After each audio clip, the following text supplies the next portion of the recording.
आज नोभेम्बर 10 यो पनि मजाले परेको छ तर त्यस्तो मजा पनि होइन ठिकै परेको छ अनि यसो हामी हन्टिङमा निस्केको छौँ ढिलो पनि भइरहेको छ तर सायद केही पनि छैन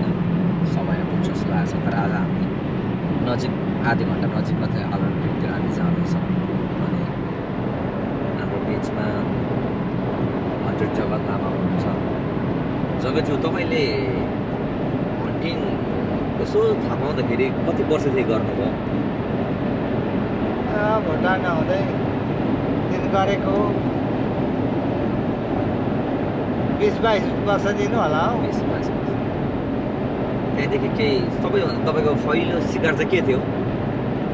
मिर्गै थियो मिर्गै मार्नु तर उहाँको मिर्गा एउटा रातो मिर्गा हुन्छ सानो हो त्यो मिर्गा अनि सबभन्दा ठुलो जनावर चाहिँ के मार्नु ठुलो जनावर त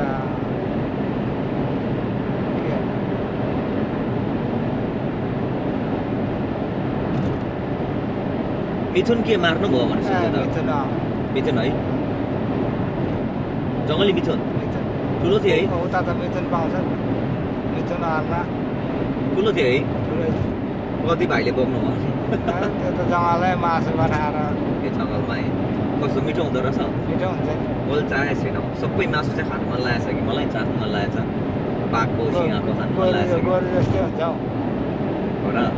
बस्यो धेरै होला नि हुन्छ बस्यो तपाईँले यहाँ आएर कुन इयरमा मार्नुभयो मिर्गा फर्स्ट मिर्गा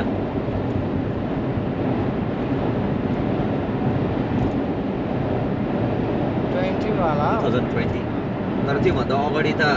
हामीलाई धेरै अलिकति अनुभव बटुल अमेरिकामा डिफ्रेन्ट एक्सपिरियन्स समय लाग्यो नि हामीलाई फेरि जङ्गलमै हामी नदेखेर टाढो जान्थ्यौँ नि त 1.5 घन्टा टाढो जान्थ्यौँ है जङ्गलको अनुभव थिएन केही कुराको अनुभव थिएन यहाँको चाहिँ तपाईँले त एउटा सानो पठेकी मार्नुभयो त फर्स्ट टाइम धेरै खुसी हुनुभएको थियो पछाडि बोक्नु भएको थियो है पछाडि बोकेर मलाई कल गर्नु भएर हामी 15-20 जना भएर खाएको फेरि आमा कता मिठो होइन फर्स्ट पहिलो फल भएर होला आमा तपाईँ त्यतिखेर मलाई याद छ कि तपाईँ खुसी हुनुभएको नेक्स्ट टाइम तपाईँले अमेरिका आएर मारेकै थिएन नि त फर्स्ट टाइम सानो मार्दा पनि त्यस्तो माइलाबुले पनि सानो मार्नु भएको रहेछ खुसीले नेक्स्ट टाइम तपाईँले फेरि एक्सपिरियन्स भइसक्यो बक मार्नुभयो थाहा छ नि 8 पोइन्टको मार्नु म खुसी भएको धेरै त्यतिखेर हामी त त्यतिखेर बकेटहरू सबै लिएर गएको जोड मजा आएको थियो धेरै केटाहरू पनि गएको थियो नि त पछि ल्याउनको लागि मजा आएको थियो त्यति बेला आन्द्रा भुँडी मिठो लाग्यो मलाई त्यति बेलाको नि यो भुँडी पोलेर खानु मिठो हुँदो रहेछ तपाईँले याक पनि मार्नुभयो नि त यहाँनिर अहो त्यो सर्ट त याकको सर्ट त साथी हो कति यार्ड थियो त्यो झन्डै 100 यार्ड जति थियो त्यो अलिक थिएन 80 यार्ड मेरो त आँखाले सानो देखेको थियो अघि नै पड्काउनु भएछ टम्मै लडिहाल्यो एकैचोटि तर त्यस्तो धेरै के याक त्यो सिजन अलिक उयो भएर होला त्यस्तो मिठो लागेन मलाई त के भएर त्यो समर सिजनमा अलिक लुते हुँदो रहेछ त्यो जनावर पनि समर सिजनमा लुते हुन्छ क्या यिनीहरूले भुत्ला यिनीहरूको कलर चेन्ज हुन्छ सबै कुरा यो हरिण मृगहरूको त सिङमा त्यो भुत्ला पलाउँछ त्यस्तो सिजनमा मासु राम्रो हुँदैन अनि लास्ट इयर तपाईँले सबभन्दा कति कुन मिर्गा मार्नु भयो लास्ट इयर है तपाईँ त्यतिखेर मलाई बोल्दाखेरि सास उकिरहेको थियो कि मारेको ठुलो बक्कै हो होइन म पनि त अब बसिरहेको थिएँ त्यति बेला अझै टाइम थियो कि 2 घन्टा जस्तो प्ले गर्ने अनि एउटा गोल्डन आवर पनि हुँदै थियो तर तपाईँले मलाई तपाईँ आउनुहोस् तपाईँ नमार्नुहोस् आफू मैले मारेछु आमा भरे खैरेहरू आएपछि खैरेहरू के भन्छ है कस्तो चेलिस भयो खैरेहरू तिनीहरूले कहिले घेरा गरेर फेरि त्यो बेलाको कहानी भन्नु त कस्तो भयो अरे हाँसु त कहानी छ त्यो बेला तपाईँलाई कस्तो त्यो बेला कता कहाँ बसो भयो म त ठाउँ हेर्दै खोज्दै अब कहाँ बसौँ भनेर हिँडिरहेको थिएँ नि त हिँड्दै त्यहाँ आइपुगेको यसो हेरेको त्यस्तो राम्रो यो त साइनहरू त देखेको थिइनँ त्यही पनि अब झ्याउसामा बस्नु जेसुकै होस् भनेर म सानो एउटा रुममा जोस परेको ठाउँमा बसेको कतिखेर आयो त्यो त बसेको कतिखेर आयो छिटै आयो नि हो बेलामा दिउँसो आयो नि कति इयरमा आएको थियो त्यो 10-8 या 10 नजिकै थियो आएको थियो माथिबाट घडाप्पै चढ्दा पनि हुनेछ फालहरू सिङमा घडाप्पै पक्रिने क्या त्यो नसोचेको ठाउँतिर रुखले छल्लिएको ठाउँबाट आयो नि त गडङडङ हो त्यसले अब मलाई चाहिँ कसै गरेर नदेख्ने त्यस्तो नि कोही बेला त के अनि हावामा ठिक राइट चलेको थियो र पछाडि दामी भयो नि धेरै टाढा गएर मरेन रहेछ नि त फेरि है नजिकै मरेछ नि फेरि बाटोमा निकाल्नु पनि सजिलो बाटोकै छेउमा आएर मरेको 3जनाले लाउनु गाडीमा यस्तो परेको त्यो बेला साँच्ची मेरो गर्मी पनि थियो सेप्टेम्बर गर्मी है झन्डै सास रोकेको कि कस्तो गाह्रो नि ठुलो पनि थियो नि त कत्रो बडी कत्रो थियो फेरि नअटेको कि गाडीमा टाउको आधी त सिट यो बाहिर निकाल्नु पर्यो थियो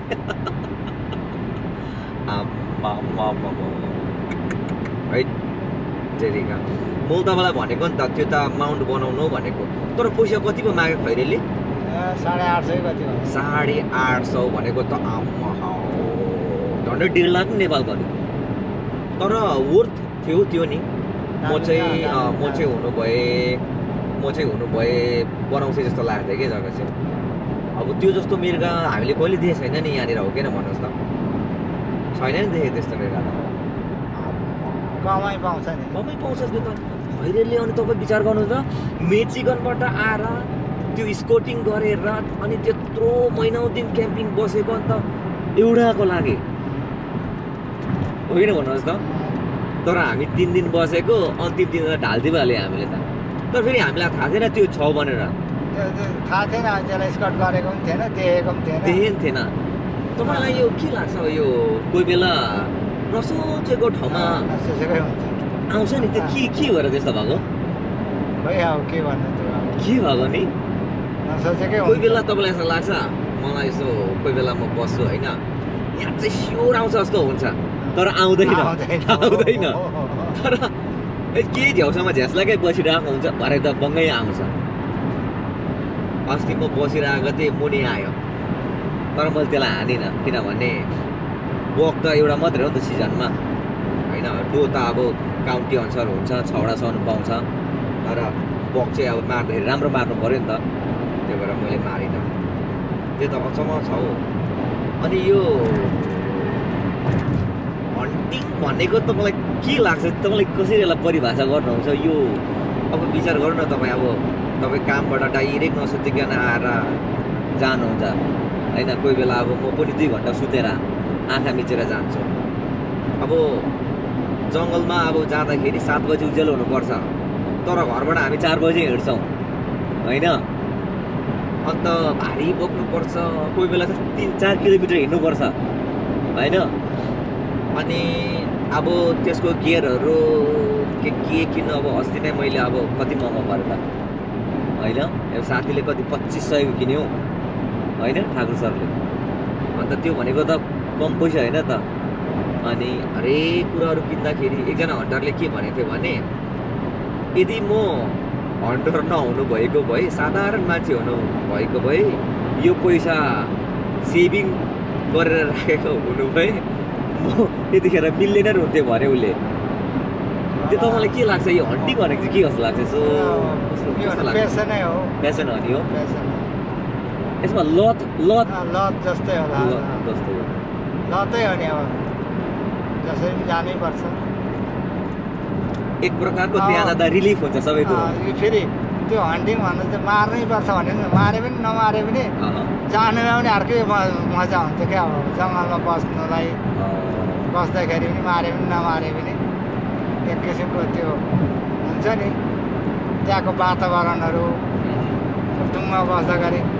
यताबाट आउँछ कि उताबाट आयो कि होइन त्यस्तो मनमा कस्तो यो भइरहेको हुन्छ कौतल। नि त्यसले पनि एक किसिमको फ्रेस बनाइरहेको हुन्छ कि मान्छेलाई दिमागलाई पनि फ्रेस सबै कुरा फ्रेस बनाइरहेको हुन्छ चनाखो पारिरहेको हुन्छ त्यो अघि मैले भने नि त्यो हन्टरले म यदि हन्टर नभएको भए म यस्तो हुन्थेँ तपाईँलाई हो जस्तो लाग्थ्यो यसो विचार गर्दा खै होला पनि अब धेरै खर्च हुन्छ पैसा कति जान्छ खर्च धेरै हुन्छ नि धेरै हुन्छ नि यो हन्टिङलाई पनि अमेरिकामा गेम भन्छ नि त गेमै हो त यो फुटबलहरू भलिबल अब यसको किन्नु पर्यो भने कति पनि पर्दैन एउटा फुटबललाई $60-70 पर्ला जुत्तालाई 2-3 पर्ला तर यो हन्टिङको कति पर्छ इक्विपमेन्टहरू है फेरि देखेपछि किन्नु मन लाग्छ नयाँ नयाँ कुरा फेरि कस्तो सामानहरू बनाइदिएको छ नि त है सुविधाहरू बनाइदिएको छ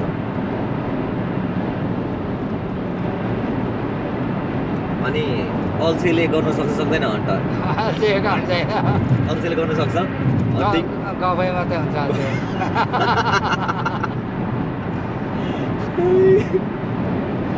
हन्टिङ चाहिँ यो जाँगरीको लागि मात्रै यो गेम जाँगर चलाउने त कहाँ मार्नु सकेको जाँगर चाहिँ खुब चलाउनु पर्यो बिहान उठ्नु अल्छी गर्नु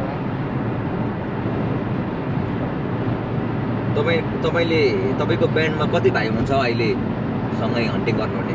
यसो मिलेर हरेक कुराहरू एकअर्कामा अब पैसा यसो जुटाएर केही सामानहरू किन्ने अब तपाईँले ट्रायल क्यामेरा किन्नु भएको छ नि कति किन्नु भएको छ अघि भन्दै हुनुहुन्थ्यो लगभग सोलरसँग 250 भनेपछि त अब झन्डै 1000 पर्यो होइन कन्ट्रिब्युट गर्ने त्यो चाहिँ मोबाइलबाट थाहा पाइन्छ कतिखेर के आयो भनेर होइन मन्थली पैसा मन्थली तिर्नुपर्छ नि सब्सक्रिप्सनको कति तिर्नुहुन्छ $9 सबैको होइन नि एउटा क्यामेराको एक्सपेन्सिभ हो नि धेरै एक्सपेन्सिभ हो नि त्यो अनि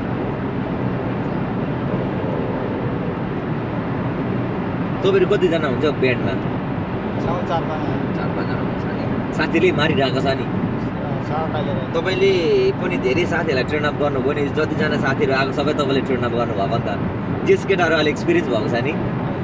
खुब सिपालु भएको छ नि सिपालु भएको छ नि पहिले चाहिँ मलाई पनि थाहा नभएर म चाहिँ एकदम मूर्ख तरिकाले गर्दो रहेछ कि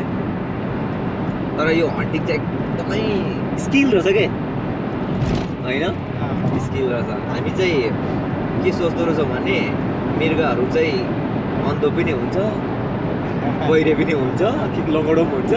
सिधै आउँछ ठक्कै मार्ने भनेर सोच्यौँ तर कहाँ आफूले सोचेको जस्तो हुँदो रहेछ अस्ति के भयो भने खैरेकोमा बसिरहेको थिएँ त्यो मैले सर्टमा पनि लगाएको छु दुईवटा बक आयो उताबाट अनि त्यो आयो म ब्लाइन्डमा बसिरहेको थिएँ अन्त 40 यार्डमा आयो मैले सोचेँ 20 यार्डमा चाहिँ म हान्छु स्योर भनेर किनभने मैले राम्रो स्कोप फिक्स गरेको थिएन नि त अन्त उहाँबाट सुँग्यो कि उसले मलाई देखेन एकदम सुँग्यो टोले चाहिँ ट्याप ट्याप ट्याप ब्रोक्कै उफ्रेर भएको त्यस पछाडि त बक पनि यस्तो स्पिडमा भएको के यो मृगको यो सबभन्दा सेन्सिटिभ नाक हो यसले मान्छेको के गन्ध मान्छेको त्यो गन्ध नै थाहा पाउँछ है त्यो त्यस थाहा नपाउनुको लागि चाहिँ के हावाको डिरेक्सन बदलिदिनु टुङमा बस्दाखेरि हावाको डिरेक्सन चाहिँ धेरै याद गरेर हावाको डिरेक्सन आफू बस्नु अगाडि हान्नु हिर्काउनु छ भने पछाडि हावालाई चाहिँ पछाडि पार्नुपर्छ पछाडि जाने आफ्नो फेसतिर आउने भनेपछि अपोजिट भनौँ न उताबाट आउँदैछ भने यस्तो आओस् हावा यस्तो आओस् उता भरसक्दो हो त्यस्तो चाहिँ मिलाउनु पर्छ तर यो फेरि कोही बेला हावाको ठाउँ हुँदैन नि त्यो त्यो त हो बटारिन्छ कहिले यता चल्छ उता चल्छ तर पनि कोही बेला चाहिँ हावा एकरो पनि उयो हुन्छ नि त भनेपछि त त्यता कतिजना साथीहरू हन्टिङ गर्ने भन्नुहुन्छ कुन ठाउँ हो कहाँ हो भन्नुहुन्छ यो के बताइदिनु भएको कहाँ हो कति के लाग्छ अहिले हामी त युएसमा नि अमेरिका हो अब नेपालमा यस्तो पाउँदैन अरू देशमा पनि क्यानाडामा पनि प्रायः जस्तो यहाँको जस्तो छैन एपोइन्टमेन्ट बनाएर जानुपर्छ जङ्गल लाँदाखेरि फ्रिली जानु हुँदैन अरे अस्ट्रेलियामा पनि गाह्रो हो त युरोपियन कन्ट्रीमा पनि धेरै गाह्रो अमेरिकामा चाहिँ एउटा सुविधा छ नि हन्टिङको लागि सजिलो छ धेरै सजिलो छ आफ्नो प्राइभेट प्रपर्टी हुन्छ झन् राम्रो झन् सजिलो हुन्छ सिजन हुन्छ यहाँनिर अन्त अब साथीहरूले भन्दै हुनुहुन्थ्यो कि तपाईँले अब त्यत्रो 100 यार्ड भनेको झन्डै आँखाले मृगा सानो जस्तो देख्छ त्यत्रो टाढोसम्म तपाईँले हान्नुहुन्छ साथीहरूले भन्दै थियो त्यो आर्चरी नेपाल लानु पाउँछ भन्दै हुनुहुन्थ्यो तपाईँ के छ यो बुझाइ यो त मलाई पनि थाहा छैन खासै तर पाउँदैन तर पाउँदैन किनभने यो उयसमै पर्छ हौ फारममै पर्छ किनभने हामी यो सोच्छौँ यो आर्चरी तपाईँको त्यो यस्तो दीर्घको थाहा हुन्छ देखिन्छ देखिँदैन नि कति स्पिड जान्छ 400 माइल्स पर आवर जान्छ हेर्नु त त्यो भनेको कति किलोमिटर 400 भनेको लु 800 लगभग 700-800 किलोमिटर चाहिँ 1 घन्टामा 1 पर आवरमा जानु भनेको कत्रो स्पिड हो आम्मा तपाईँको नेपालमा गाडी 60मा कुदाउँदा स्पिड भएको थाहा हुन्छ होइन झन् 700 स्पिड कुदायो भने कति स्पिड हुन्छ हो त्यतिको स्पिड जाँदो रहेछ यो खो नि यो के छ यो एमाजोन चाहिँ यसको पार्ट्स मगा अर्डर गरेर यो गर्नु पाउँछ कि त्यो नेपालमा एमाजोनहरूबाट कताबाट नेपालमै त्यस्तो सुविधा छ कि छैन पनि पाउँदैन होला हौ नेपालमा जस्तो लाग्यो मलाई एमाजोन डेलिभरी हुँदैन नेपालतिर नेपालमा एमाजोन हुँदैन इन्डियामा चाहिँ हुन्छ तर गर्दैन होला किन भन्नुहोस् त किनभने त्यो त डेन्जर हो नि त फेरि त्यहाँनिर फेरि होइन आर्चरीहरू कता भुटानमा नेपालमा कहाँ मगा के अरे चलाएको देख्छु कि तिनीहरूले चाहिँ कसरी अर्डर मगाउँछ त्यो नेपालमा फेरि दोरपाटनमा पनि हन्टिङ गर्दो रहेछ नि त्यो त यो के भन्छ गेम फारस हो नि त अन्त तपाईँलाई के त्यो विदेशीले दोरपाटनमा विदेशले मात्रै गर्छ अरे नेपालीले गर्दैन अरे महँगो छ नि त सक्दैन पर्छ अरे नेपालीलाई पनि महँगै लिन्छ 40 लाख अरे हेर्नु त नेपालीलाई पनि नेपाललाई होइन विदेशीलाई डलर पो होला त्यो पनि 40 लाख अरे भनेपछि त आमा एक्सपेन्सिभ हो नि धेरै सक्दैन धेरै एक्सपेन्सिभ धेरै धनड्य मान्छेहरूले तपाईँले बस्नुपर्छ परबाट जानुपर्छ किनभने त बन्द भएको छ कि गाडी यहाँ छ पर बाटो बन्द छ धेरै महँगो रहेछ यो दोरपाटनमा हाम्रो जाने एउटा ड्रिम छ नि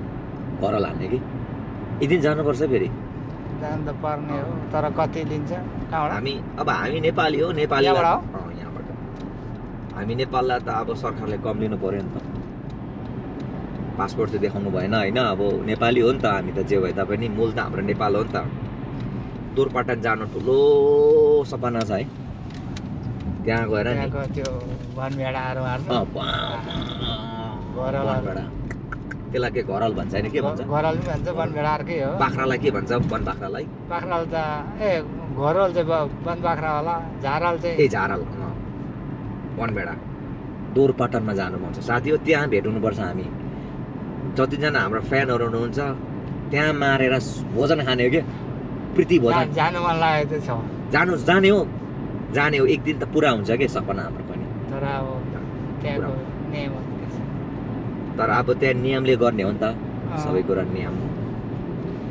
जानु मन छ सिधै बाटो यता जानुपर्छ एउटा यस्तो उज एक्जिट गर्नुपर्छ थर्ड एक्जिट अन्त त्यस्तो छ साथीहरू अब हजुर हन्टिङ भनेको चाहिँ एउटा प्यासन हो त्यो भएर यो चाहिँ फेरि सेक्रिफाइस बलिदान धेरै चाहिन्छ है सुत्नु पाइँदैन भनेको बेला खानु पाइँदैन पिसाब आउँछ भनेर पानी पनि कम पिउनु पर्छ होइन भन्नुहोस् त अन्त कम त छ नि चुनौतीहरू पनि धेरै हुन्छ धेरै छ नि अब रुखमा चढ्नु कति गाह्रो हुन्छ सासै रोकिन्छ नि एकचोटि त नि कहिले कहिले त ज्यानको पनि चुनौती म अस्ति लडेँ नि तर म छोटोबाट 5 फिटबाट चाहिँ लडेँ नि म काँडा गाडीमा नै घरलाई कुन त अब ट्री स्ट्यान्डबाट लडेको स्टोरीहरू छ है चुनौतीहरू छ तर पनि जे होस् मजा चाहिँ मजा छ त्यही भएर साथीहरूलाई यही भिडियोबाट हामी भन्न चाहन्छौँ हामी चाहिँ अमेरिकामा छौँ अनि अरू देशमा के कस्तो छ यहाँ चाहिँ एउटा नियम कानुनमा चाहिँ हामी गर्छौँ। अब हामी गर्ने ठाउँ पनि आइपुग्न आँटिसक्यो। यो चाहिँ नजिक ठाउँ हो यस्तो छ।